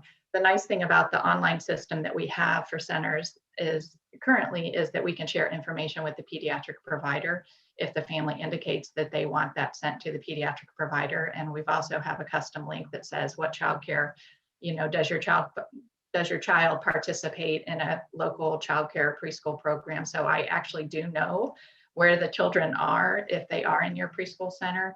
Unfortunately, I can't share the ASQ with you right now because we don't have the release to share that, like send you a copy of the ASQ. But we are providing the parent with an additional copy when we mail the results so that they can provide you with the hard copy ASQ if they completed it. And technically you could put that in the child's file as part of your screening requirement. But obviously moving to a more comprehensive, larger system would ease that we wouldn't need to do all of that. So I'm going to go here. So there's a lot of information. That's why I said to try to kind of show the portal online. I'm just going to do this. Yeah, there's a lot of demo info before. And I couldn't pre-fill one out, so it's kind of. Yeah, that's all right. But, going through all this.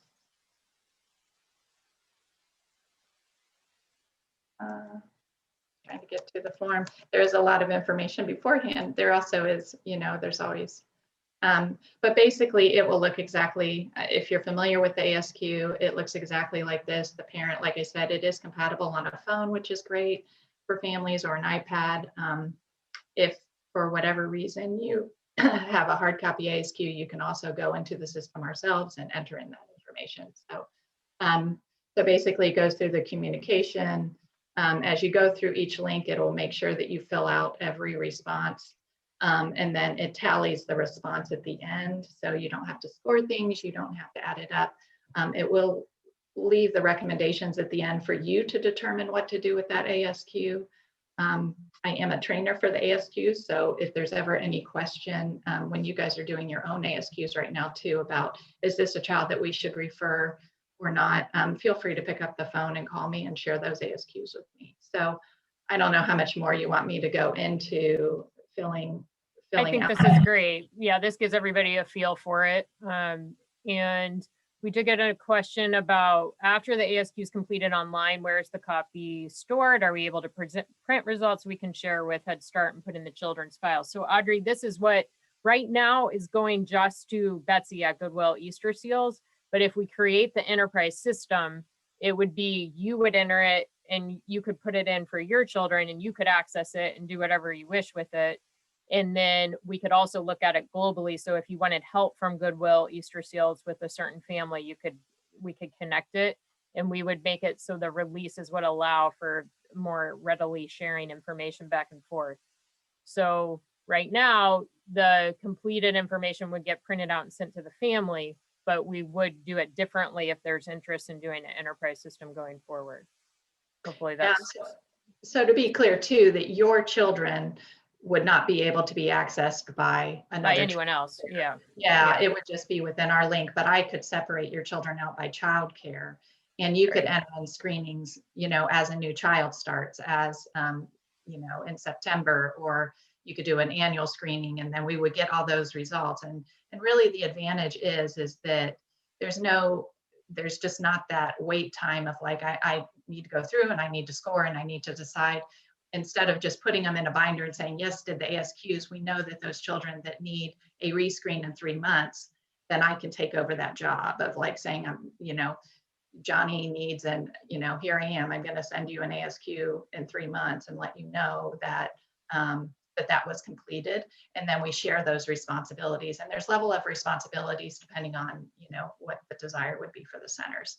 But right now with the system that we have, it's also nice because we can gain access to children in the community that aren't attending preschools or attending preschools that aren't using any screening pools. And so originally the system that we've created right now to get our feet wet with this has been successful. And I think parents have been really positive about filling it out, but we can go to WIC centers and libraries. But if we really want to expand and help you with your ASQ program, and especially during COVID, knowing that we can't come out and do in-person screenings and we don't really know when that will happen again, this is a really great alternative. And it also allows us to focus specifically on those children that need the follow-up. Because a lot of times what we have been doing in the past is screening 100+ children, and 10 of those children need follow-up. But use of our, of what our goal is to really locate those children that need screenings. But we also believe firmly that every child should have a developmental screening. So we don't want to eliminate that either. You're not going to find children that are slipping through the cracks unless you're doing universal screening. So it's imperative that we continue to screen everybody in the community. And so this is just a great tool that honestly, due to COVID, that we've really had to bump up and implement, but in the long run, it might be a really positive advantage for our community. So, and I appreciate all the work you guys do. And I know from working with centers that have ASQs, it's a great second tool for us to reference. We hope in the future to be coming out and doing screenings in person, because I do feel that that's still a really important piece to have a second set of eyes on an additional screening tool for children that are maybe flagging with developmental concerns. So I don't think that piece will ever go away. But, sometimes we can, change and adapt and I guess move forward with some new systems too. And then also hopefully be a big support for you guys in your universal screening and getting it done when you want it done. So versus waiting for us. So thank you, Betsy. Is ASQ online available in other languages? I know the printed copy is, but it is, and you do have to buy the second language tool. The problem is when you do the ASQ in a different language is you have to translate all of the referral information and all of the wording, and so we would have to have an interpreter help us write write some things in it that would change, because that isn't automatic when you do like for example, the beginning information. The release of information that we would add that would be specific to our program, that would have to be interpreted into French or whatever language you decided, that we added as a tool. But we Okay, can great. do social emotional ASQ online too. But right now I'm kind of waiting to see if we're going to do social emotional screenings. It's important that we know what resources we can refer children to, and maybe getting a good picture. And that's additional work I think in our community that we work on. So we say, what do we do with children and families that need a lot of supports, and how can we best support childcares, because we can identify it, but if we making sure we have those resources. Okay. All right, I know we're running out of time. Thank you, Betsy, for sharing this. I think there are a lot of great possibilities. So please watch for that survey so we can get your input, because that will steer what direction we go with this. We'll make it as simple and short as possible, because I know we all get sick of surveys. All right, we have 2 things left on our agenda. If our presenters are able to still be with us, I know we're running way behind. So Matt and Lisa, it's so hard when it's like, where are you? I don't see you. Are you able to do a quick update about the Pathways Community Hub still? Yes, and I believe Lisa is There's on Matt. with us Okay. as well. Great. So this is a new You can hear me? effort underway in our community. And so as you all interact with many young families and pregnant moms, I wanted you to be aware of this. So Lisa and Matt are just going to do a quick overview, and we can learn about more as this continues to unfold. Thank you for hanging in there. No problem at all. Thanks for having us. We really appreciate the opportunity. I'll shut off just sharing my screen often doesn't play nice with my internet, so I'll probably be turning off my video here in a second. But yeah, thanks for having us. I know that we're limited on time here, so I'll go through this a little bit more quickly than planned. But hit me with any questions throughout this, and then at the end, of course. And if there's any other follow-up questions after this, please reach out to us. We definitely want to hear from you, and would like to talk about the Dayton Regional Pathways Hub as much as we can with you, to make certain you understand what you need to understand. So the Greater Dayton Area Hospital Association, GDAHA, manages Dayton Regional Pathways Hub. And sorry, went forward a little too quickly there. A Pathways Community Hub is a regional evidence-based care coordination network that is focused on improving health, reducing costs, and promoting equity. And sorry, turn my video off. Apologize. So and as I mentioned, GDAHA manages the Dayton Regional Pathways Hub, and the hub acts as a neutral central convener that assesses behavioral and social risks for our most vulnerable neighbors and connects them with the community resources to mitigate those risks and also improve health outcomes. The hub also tracks risk, connections, and outcomes through pathways and a specialized centralized technology system as well. Community health workers working at care coordination agencies, which are agencies that we partner with, they work hand in hand with clients that are enrolled in the hub to ultimately attain success in completing pathways, and those in successful pathways or outcomes have payments associated with those, and we can get into those later if need be. But and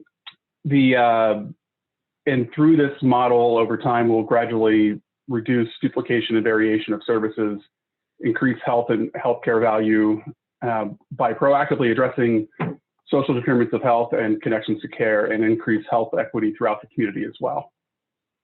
And see, I'll go to the next page here. And very briefly, this is based on a national model that started in Mansfield, Ohio by Dr. Sarah and Mark Redding, husband and wife team that are just great to work with. The model is also used throughout other areas of the state of Ohio, and then also a couple other states across the country. The model itself started with its target population. It started with by addressing infant mortality, so pregnant women, but then it eventually expanded to serve adults, and it could be those individuals with chronic conditions and other risks.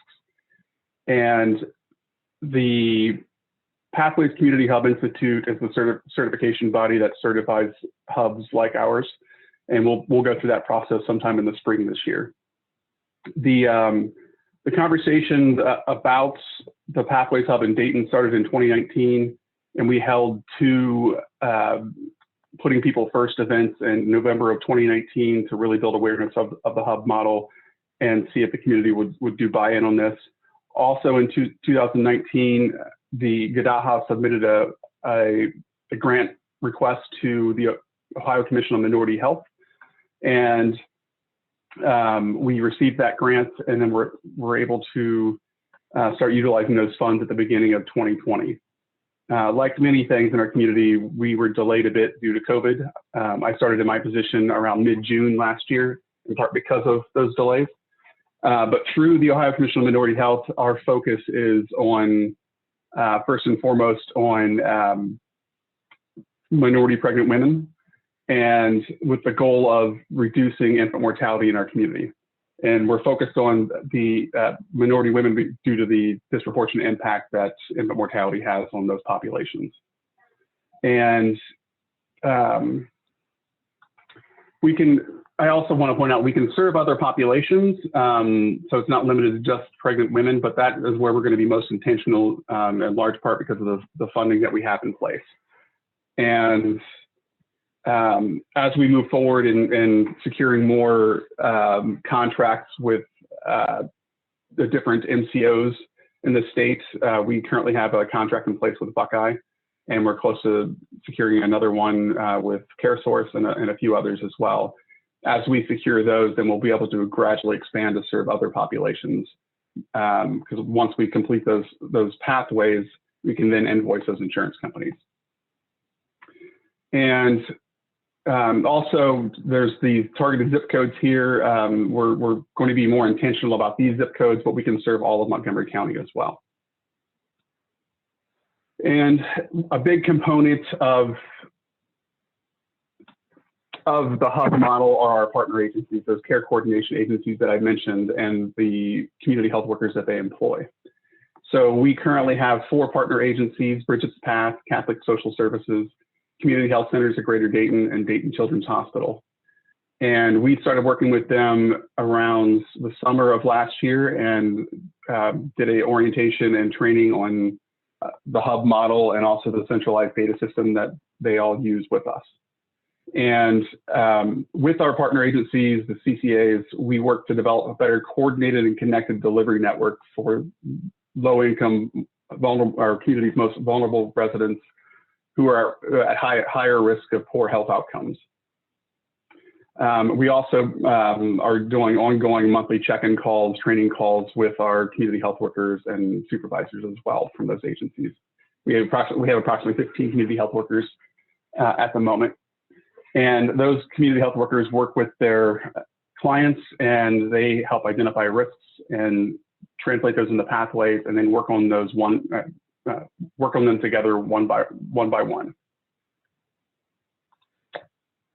This next slide is really just to capture the concept of the hub model.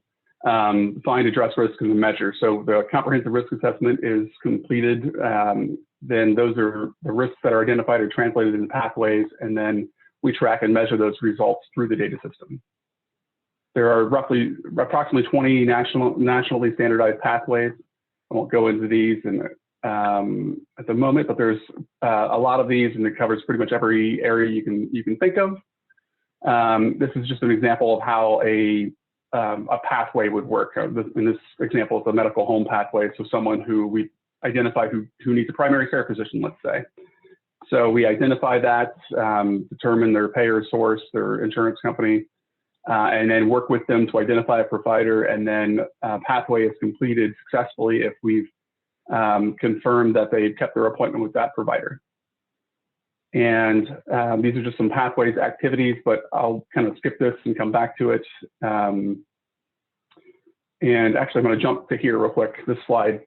So Robin helped me kind of identify some questions that all of you might be interested in. So who to refer to the hub and how to refer them to the hub, and then what a client could expect.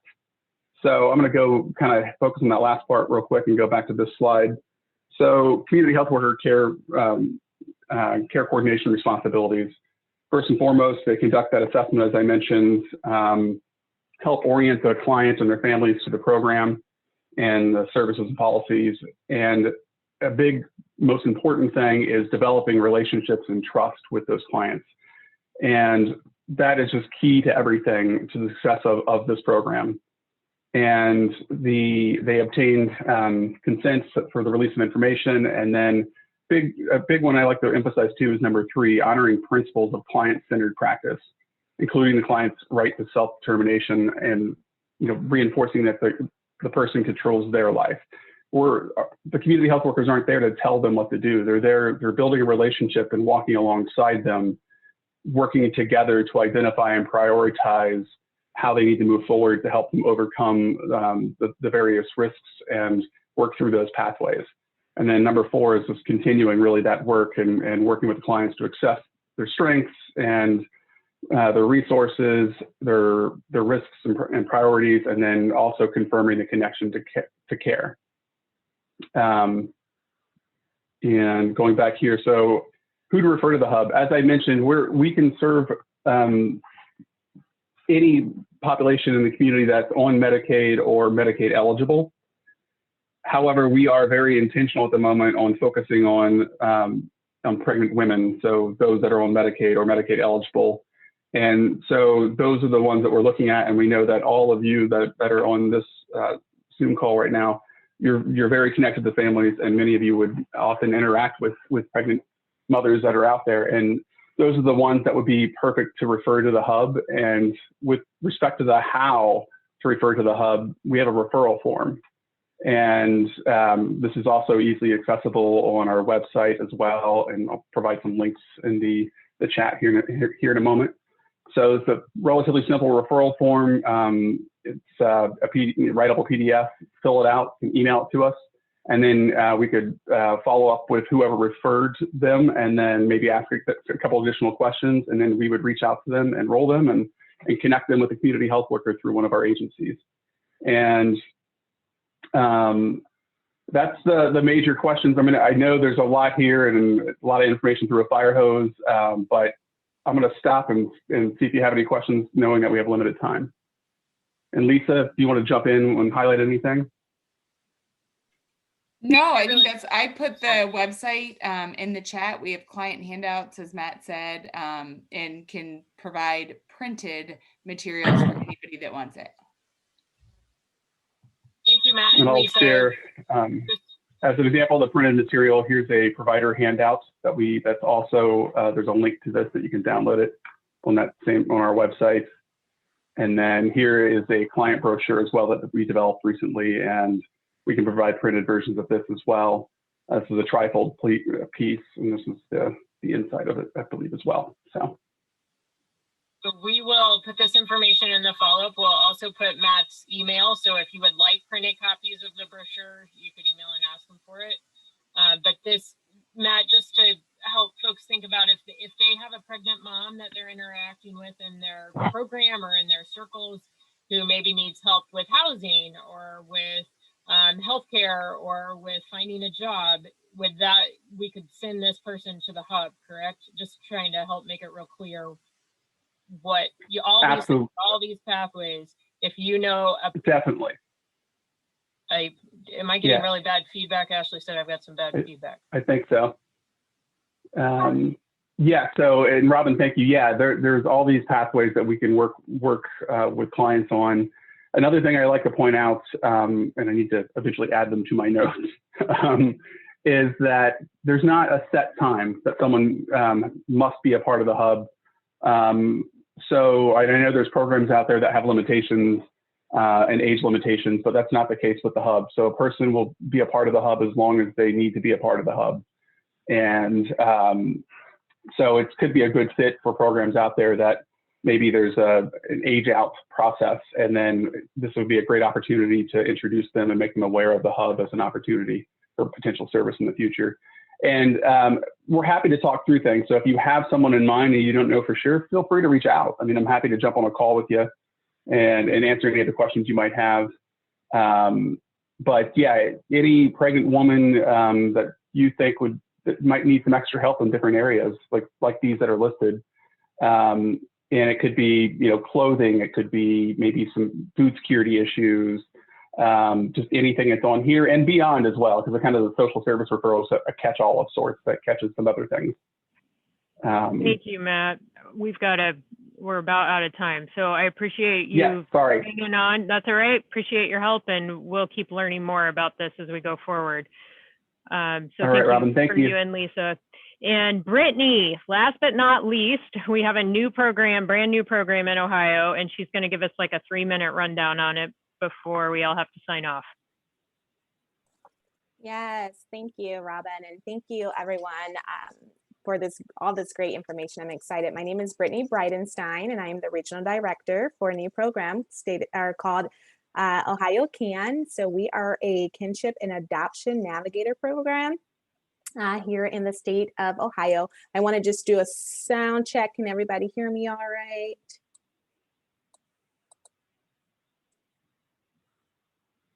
Robin, okay, good. I'm sorry, yes. Yes, I can hear you. You're all right. So Ohio CAN was developed to respond to the Families First Prevention Act of 2018. So we are specifically designed through evidence-based model, and we are currently being evaluated. We just launched in October, but really designed to address the gaps in helping kinship caregivers and adoptive families throughout the process. So we are serving any adoptive and kinship family residing in the state of Ohio, throughout the state of Ohio. We are serving both informal and formal kinship caregivers. So if they went through the courts and have legal custody, we serve them. If they have not went through the courts and they have custody of grandbaby or niece and nephew, we are serving them as well. Also, we are available for families who have adopted privately, publicly, or domestically, and internationally. We also are 100% volunteer. So we are partnered with ODJFS for funding as well, or I'm sorry, throughout the state for funding.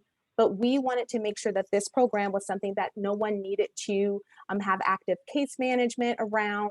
They can simply call us. They can refer, so we can have friends and family refer one another. You as child care directors can refer your families. And this specifically does not require anything but handing them off, what we call a warm handoff, which is just giving them the information. So everything else is self-service and one-on-one from there through us.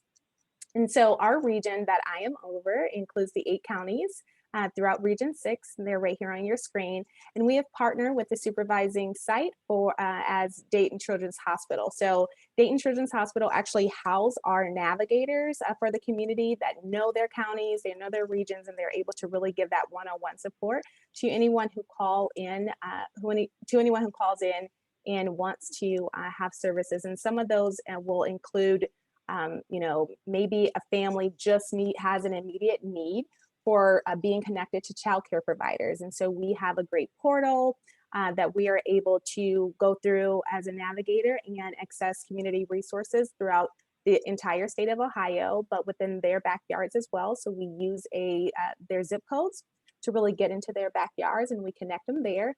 That first step is to just really refer and connect. We also have collaborative services where we actually have access to hard goods and needs. So we have served over 100 families indirectly and directly to providers, but we've also helped pay utility bills. We did Christmas help, and really some of those urgent needs that maybe they have been ineligible for due to lack of proof of custody or income restraints. Maybe they maybe they out earn or they've retired and have income that doesn't qualify them for other programming. And so we are really, really proud that we're able to offer that specifically within the region that I am over and for other regions. And you'll see those highlighted in the blue. The gray regions, we are also serving families, same model, same program, but there are some differences in how we deliver some of those collaborative services. And so this is kind of what it looks like. We offer one-on-one support. We're able to put information. We do an assessment. So we want to make sure that the family's in the right space. So typically we ask families, you know, do you have a child in the care of your home? Are you going to be receiving a child in your home within the next few weeks or so? Is that child 18 and under? Those are the requirements. And then some of, we do have special guidelines for individuals who have special needs as well. And we also like to tell people that it's really hard not to qualify. So we've been asked, you know, do you take foster parents? If you are currently being a kinship caregiver and you have a foster child, then you would qualify for our services as well. So this is our number. These are our hours. I've also given this slide presentation you all will have. If you want more information, here is our website. We are excited to, really just be inclusive in our webpage even. We've just translated the webpage to Spanish, and we also have TTY for the hearing impaired. There's a brief look of how the personalized referral actually comes out once we've connected people. We call it a virtual binder. So families can receive this via email instantly while on the call or right after. They can also opt in for snail mail. We're happy to send that. And then we will be introducing a text messaging feature.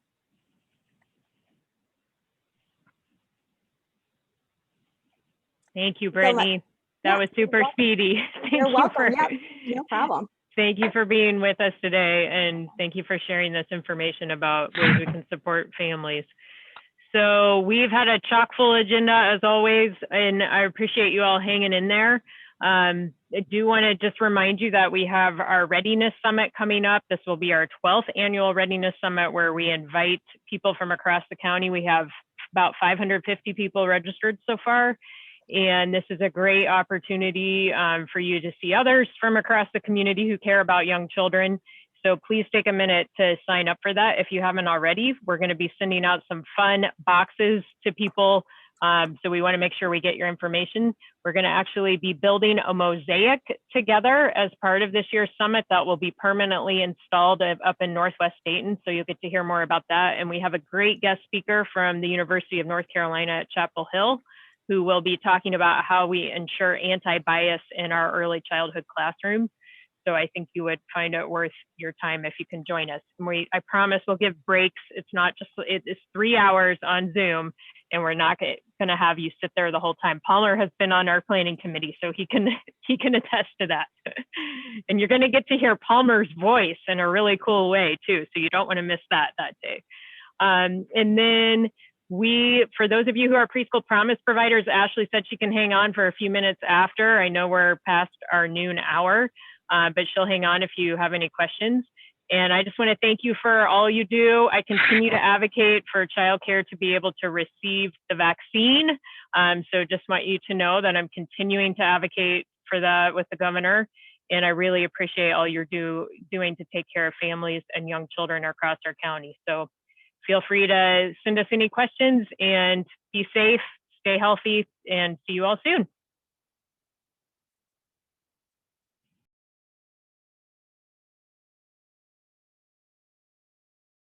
And if you're hanging on, if you have any questions for Ashley, just come off mute and feel free to chime in with any questions you have. Applications for Preschool Promise are due March 1st. And we're in 7 communities for the next school year: West Carrollton, Trotwood, Jefferson Township, Dayton, Kettering, Mad River, Northridge. Did I get them all? I think maybe. I'll just throw it out there. If nobody doesn't have any questions, we can all be done. But if you do have a question, we can speak up now, because Robin's got to go too. So I just want to make sure that if you do want to speak to me, we can do it face to face if you want. Nothing? All right. Most of you guys know how to get a hold of me, so feel free to shoot me an email and I'll be happy to answer any questions. Thanks, Robin. Take care, everybody.